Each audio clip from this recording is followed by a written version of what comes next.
Hey there, ladies and gentlemen. Welcome to the Jake Silva Experience exclusively on YouTube here on Sports Wave Network. If you haven't done so, you guys already know what to do. Like, subscribe, hit the bell button. Absolutely free. No cover charge whatsoever. Very easy steps. Strap on in because we got a lot to talk about here on the Jake Silva Experience. So strap on in, grab your popcorn, and enjoy the experience.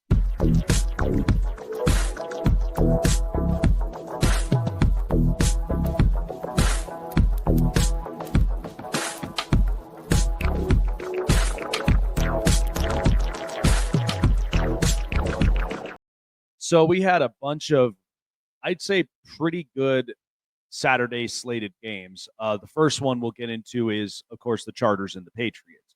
I think it was just kind of clear coded. The Chargers absolutely just laid it out and laid a 40 burger against the New England Patriots, 40-7. Listen, Jim Harbaugh in his first year coaching with the Los Angeles Chargers is just out of this world.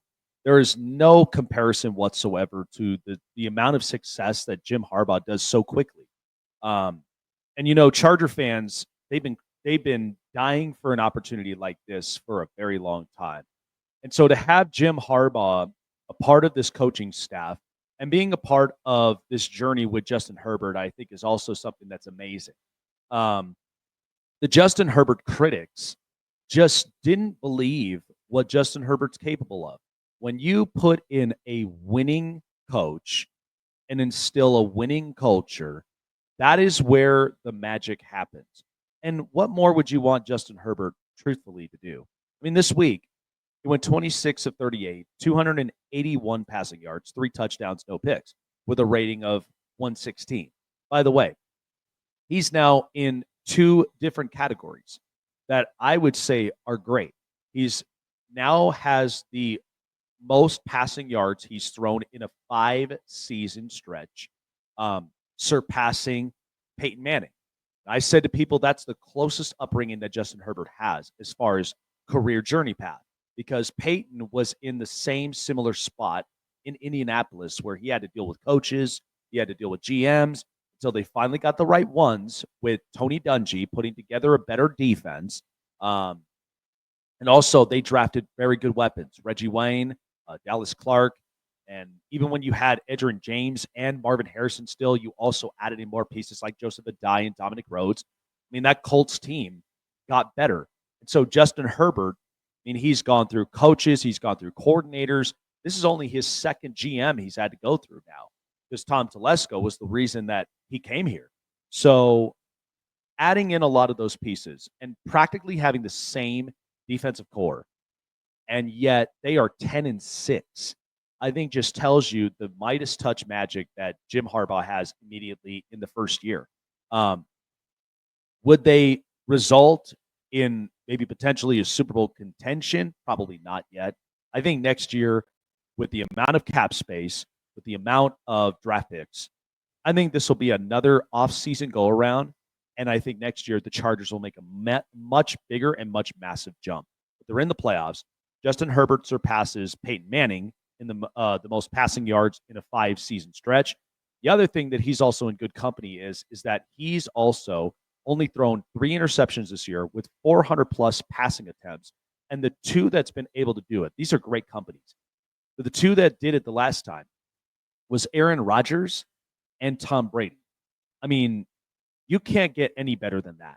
I think when you instill that and you make Justin Herbert like an all-time talent, you're going to do a lot of wonders with that. Not to mention, too, Latin McConkey, that rookie they got in the second round out of Georgia, yeah, he surpassed Keenan Allen with receptions, receiving yards, that was set by a Chargers rookie since Keenan Allen. I think it's incredible. The Chargers have a lot to really look forward to. And, I mean, the New England Patriots, they got Drake May. They'll be fine. And he's got a bright future anyway. So, to me, I feel like New England, they need an overhaul of changes. But the Chargers, playoff bound after a 5-12 season, what a turnaround. And I think that's all kudos to Jim Harbaugh and what they've been able to do with their coaching staff to instill a winning culture and the Chargers are back in the playoffs. Number 2 game. Now, I watched this one probably through and through, and this was exciting, by the way. Denver Broncos and the Cincinnati Bengals. Listen, I live here in Denver, and I've heard all the great rant and raving about Bo Nix, and especially, too, when you look at Sean Payton. But that game was so entertaining for a multitude of reasons. You're seeing the future of the franchise in Bo Nix. You are also seeing, I think, arguably putting together one of the best statistical years that Joe Burrow has put. Joe Burrow is a competitor. Joe Burrow is a winner. And I think what's hard about the Bengals situation right now is Joe Burrow, his defense is not accounting for. I think the other thing is, too, is that there have been a few times where they've lost games that they shouldn't have. And I think a lot of that is a ton of frustration for Joe Burrow. And by the way, having T. Higgins and Jamar Chase is also another thing that's been incredible. And Jamar Chase was scoreless in this game, but 9 catches, 102 yards. He was a benefactor. T. Higgins, have a night. 11 catches, 131 receiving yards, 3 touchdown scores all the way together. It was the Joe Burrow and T. Higgins show. But I will say, though, for the Denver Broncos, because Bo Nix was 24-31, 219 passing yards, 3 touchdowns, 1 interception. The kid is really good. The kid is going to be really good, I'd say, for quite a long time. And the Denver Broncos got a very good one. But my problem is that Jaleel McLaughlin, the run game, they had 10 carries, 69 yards. The entire running core had 123 rushing yards. They were better than Cincinnati on the ground. I don't know what it is situationally about Sean Payton right now, but my concerns now are starting to go out for Denver. And I like what Denver's done. They got a very good defense. They've got a very good offensive line.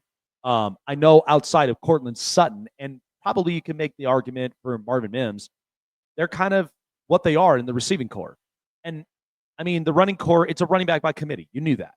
But when I looked at a situation, and this is what kind of pissed me off as just a football fan standpoint, is you score in the last minute in the fourth quarter with 8 seconds left, mind you.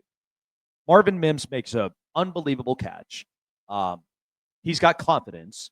They're probably going to end up potentially winning the game. And when they called it and said it was a secure catch and it's a touchdown, you've already got Cincinnati mentally defeated. Why are you not taking advantage of that? And so to me, I just felt like the situation, and I know people are probably going to backlash on it, and that's fine. But in a situation like this, I think back to when the Chargers and the Raiders were playing, because the Chargers had the same similar situation in 2021. It was a time where last game of the season, you're trying to punch your ticket into the playoffs. You score a touchdown, but then you go for the extra point instead of going for 2 after you just mentally broke the Raiders on defense. I don't understand that. And this is also a division rival matchup, which is different. But you are the Denver Broncos in a beautiful situation. Do you not want the playoffs? I mean, that's the part that kind of concerns me. In a situation like that, like Kansas City doesn't want to face Cincinnati. I don't even think the Buffalo Bills want to face Joe Burrow in Cincinnati.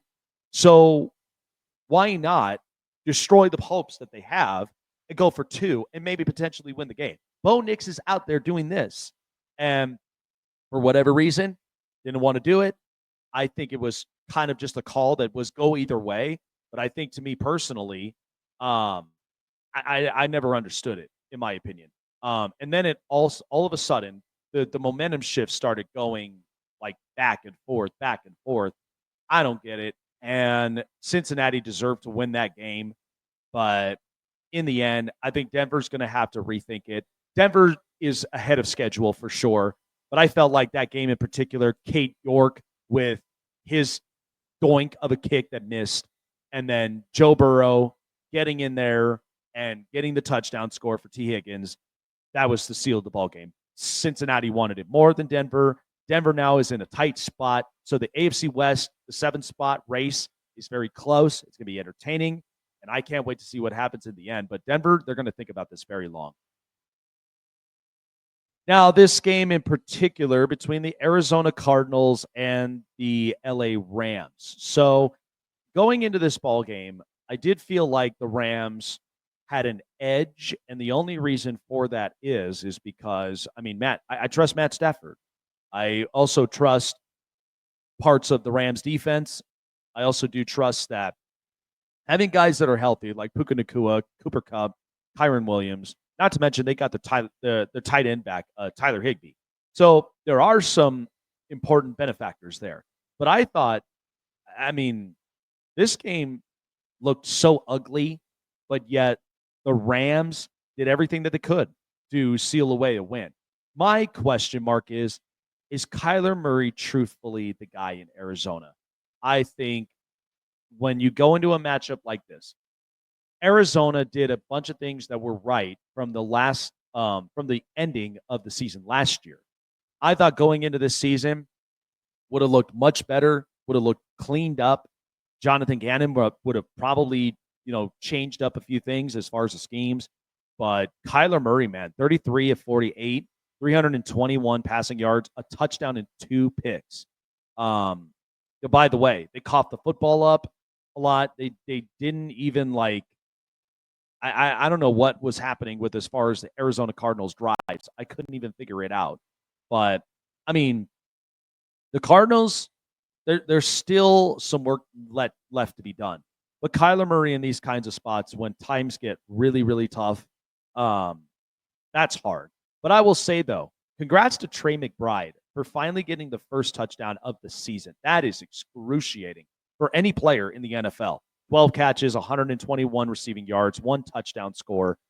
He deserved it. And Trey McBride, by the way, he's showing his stock why he's one of the, I think, arguably the most productive tight ends right now in the league. And he's rising to the occasion. I like Trey McBride. I absolutely love the product he gives. I think he's very productive for the offense. Took a little bit of time, took a lot of time, by the way, to even get a touchdown score, but I love what he does. But I'm not sure. I'm kind of out on Kyler Murray right now with the Arizona Cardinals. I just don't know what you have to do to make this work, because even though Marvin Harrison, 6 catches, 96 receiving yards, I love what Marvin Harrison does. I mean, we knew that going into the draft that he was going to be a guy that would be impactful, but I just don't know if this relationship is really clicking between the two of them. Matt Stafford on the other side, by the way, 17 of 32, 189 passing yards, no touchdown, no picks. That was actually kind of a down game for Matt Stafford. Either way, at least the Rams running game wasn't as great, but they did get 13 carries and 56 yards for a score with Kyron Williams. So that was kind of the silver lining and the saving grace for them. Now, Puka Nacua, of course, 10 catches, 129 receiving yards. Puka Nacua is ridiculous. I think, like I said, when you have a receiving core that's this healthy and this kind of offense, Sean McVay is going to do whatever it takes. This is yet again another kind of ugly game. The Rams ended up winning against a division rival from the time in San Francisco and up in here to Arizona. The Rams are just they're holding on as tight as they possibly can. Defensively, got 4 sacks against Kyler Murray. Arizona's defense did not touch Matt Stafford throughout the entirety of the game. No sacks. But I do think with a young core, with Braden Fisk and Kobe Turner and Byron Young, and even when you got Jared Verse, I mean, this defense, it's building. It's going to get better. But I think the Rams in this particular situation with the playoffs, they want this division, and I think they're more than deserving of this division, more than the Cardinals, and I think more than the Seahawks. I mean, this team was humming at one point. Offensively, they got some things right. Now, of course, they come into kind of an okay game, I guess. But Rams, they win it. They won it. I think they're in prime position to take the division, and I think as they should.